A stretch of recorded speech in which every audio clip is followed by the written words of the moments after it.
नमस्कार। आप सभी बच्चों का स्वागत है हिंदी की कक्षा में।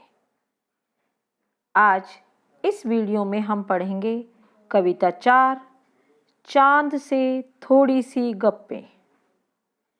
अब कविता शुरू करने से पहले हम थोड़ी बातें चांद के बारे में जान लेते हैं।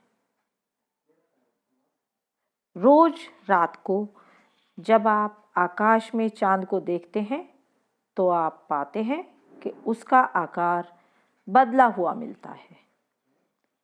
आज हमने पूरा चांद देखा तो अगले दिन वह थोड़ा सा कम हो जाता है और दिन प्रतिदिन उसका आकार धीरे धीरे छोटा होता जाता है, घटता जाता है और फिर एक दिन ऐसा आता है कि जब हमें आकाश में चांद दिखाई ही नहीं देता और जिस दिन पूरा चांद होता है उस दिन को पूर्णिमा कहा जाता है और जब चांद बिल्कुल भी नज़र नहीं आता उस दिन को हम अमावस्या कहते हैं।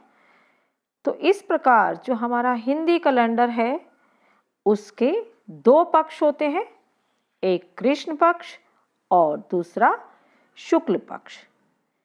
कृष्ण का अर्थ होता है काला और शुक्ल का अर्थ होता है सफेद। पक्ष अर्थात 15 दिन का समय। यदि हम हिंदी के कैलेंडर में तिथियों को देखें तो वह अंग्रेजी कैलेंडर के अनुसार 1 से 30 नहीं होती।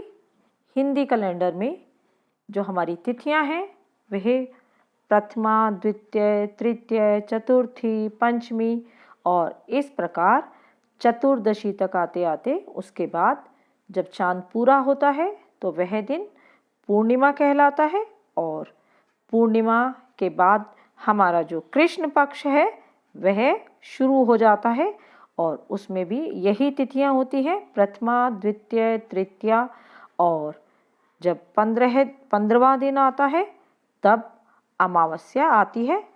अमावस्या के बाद फिर से चांद दिखना दिन प्रतिदिन बढ़ना शुरू हो जाता है और वह पक्ष कहलाता है शुक्ल पक्ष।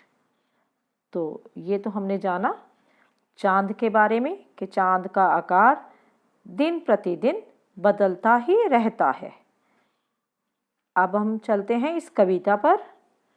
कविता का नाम है चांद से थोड़ी सी गप्पें। गप्पें जब फुर्सत के पल होते हैं तो हम किसी से बैठे बैठे बातें करते हैं तो उसे गप्पे लड़ाना कहते हैं। तो एक छोटी सी बच्ची है, लगभग 10-11 वर्ष की, आपके ही बराबर होगी उम्र में, और वह चांद को देखती है और उससे वह बातें करती है, गप्पे लड़ाती हैं। इस कविता के कवि हैं, उनका नाम है शमशेर बहादुर सिंह। तो सबसे पहले मैं इस कविता को पढ़ती हूँ, इसका वाचन करती हूँ, फिर इसका हम सरलार्थ जानेंगे। गोल हैं खूब मगर आप तिरछे नजर आते हैं जरा। आप पहने हुए हैं कुल आकाश तारों जड़ा। सिर्फ मुंह खोले हुए हैं अपना गोरा चिट्टा गोल मटोल। अब इसमें जो एक 10-11 वर्ष की लड़की है वह चांद से बैठी हुई बातें करती है और चांद से क्या बातें करती है कि आप कैसे नजर आते हैं। गोल तो हैं लेकिन आप अभी इस समय हमें तिरछे नजर आते हैं और ऐसे लगता है कि जो ये सारा आकाश है जिसमें तारे जड़े हुए हैं और वह सब कुछ आपके वस्त्र हैं वो पूरे आसमान में फैले हुए हैं, सभी दिशाओं में फैले हुए हैं। अर्थात जो चांद की पोशाक है, चांद के जो कपड़े हैं, ऐसा लगता है वे चारों दिशाओं में फैली हुई हैं और उस पर जो है तारे जड़े हुए हैं, सिर्फ मुंह खोले हुए हैं अपना, गोरा चिट्टा गोल मटोल। और आपने अपने मुंह को खोल रखा है, आप अपने मुंह को खोले हुए हैं, और लेकिन आपका मुंह कैसा है? बिल्कुल गोल मटोल है और गोरा चिट्टा है। गोरा चिट्टा मतलब बिल्कुल सफ़ेद। चांद आपने देखा होगा, चांद बिल्कुल सफ़ेद नज़र आता है। तो यही वो बालिका की जो विचार हैं, जो भावनाएं हैं, वह कहती है कि जो आपका मुख है वह गोरा चिट्टा भी है और गोल मटोल भी है। अब चलते हैं हम आगे अगले पृष्ठ पर देखते हैं बालिका क्या कहती है। अपनी पोशाक को फैलाए हुए चारों सितम। सिमत मतलब होता है दिशाएं। सिमत का अर्थ है दिशाएं, कि जो आपकी पोशाक अर्थात जो आपके पहने हुए कपड़े हैं वे ऐसे लगता है कि वे चारों दिशाओं में फैले हुए हैं। आप कुछ तिरछे नजर आते हैं, जाने कैसे। और इस समय चांद उन्हें कैसे नजर आ रहे हैं? तिरछे नजर आ रहे हैं। खूब हैं गोकी, वाह जी वाह।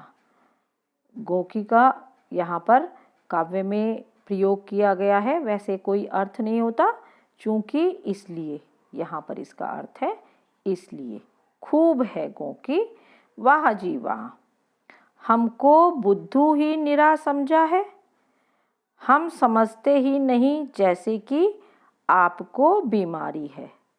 अब जो छोटी बच्ची है वह कहती है कि आप तो हमें क्या समझ रहे हैं? मूर्ख ही समझ रहे हैं। निरा मतलब बिल्कुल ही, आप हमें बिल्कुल मूर्ख समझ रहे हैं। हम जैसे समझते ही नहीं कि आपको, बच्ची को लगता है कि चांद को कोई बीमारी है जिसके कारण वह घटता और बढ़ता रहता है। आप घटते हैं तो घटते ही चले जाते हैं और बढ़ते हैं तो बस यानी कि बढ़ते ही चले जाते हैं।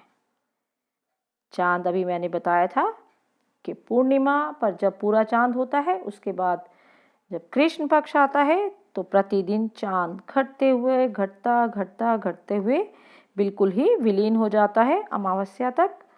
और उसके बाद जब वह शुक्ल पक्ष आता है तो वह धीरे धीरे प्रतिदिन बढ़ता ही रहता है। बच्ची को लगता है कि चांद को इस प्रकार की कोई बीमारी है कि वह घटता है तो घटता ही चला जाता है और जब बढ़ता है तो वह बढ़ता ही चला जाता है। दम नहीं लेते हैं जब तक बिल्कुल ही। अब यहाँ पर देखो आप, एक ही शब्द है, बिल्कुल उसी को बी और ल और क और ल को अलग अलग करके लिखा है।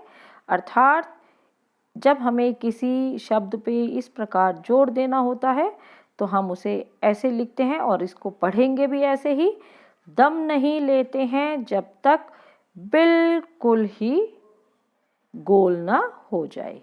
बिल्कुल ही अर्थात उस शब्द पर जोर दिया जा रहा है कि जो गोल है वो कैसा है? एकदम पूरा गोल, गोल ना हो जाए, बिल्कुल गोल। यह मरज आपका अच्छा ही नहीं होने में आता है। मरज का भी अर्थ है बीमारी, रोग। तो बच्चे को लगता है कि चांद को कोई रोग हुआ है, कोई बीमारी हुई है और वह जो उसका रोग है वह ठीक होने में ही नहीं आता है। इस प्रकार वह बच्ची चांद से अपने मन की बातें कर रही है कि चांद के बढ़ते घटते आकार को देखकर वह छोटी बच्ची किस प्रकार महसूस करती है। तो इसमें हमने जो बाल मनोयोग की जो भावनाएं हैं उनको जाना कि जो एक बच्चा है अपने मन की बातों को किस प्रकार से प्रकट करता है। उसके मन में जो भी विचार हैं, जो भाव हैं, वही कवि के शब्दों के द्वारा इस कविता में प्रकट हुए हैं। अब आज के लिए बस इतना ही। धन्यवाद। शुभ दिन।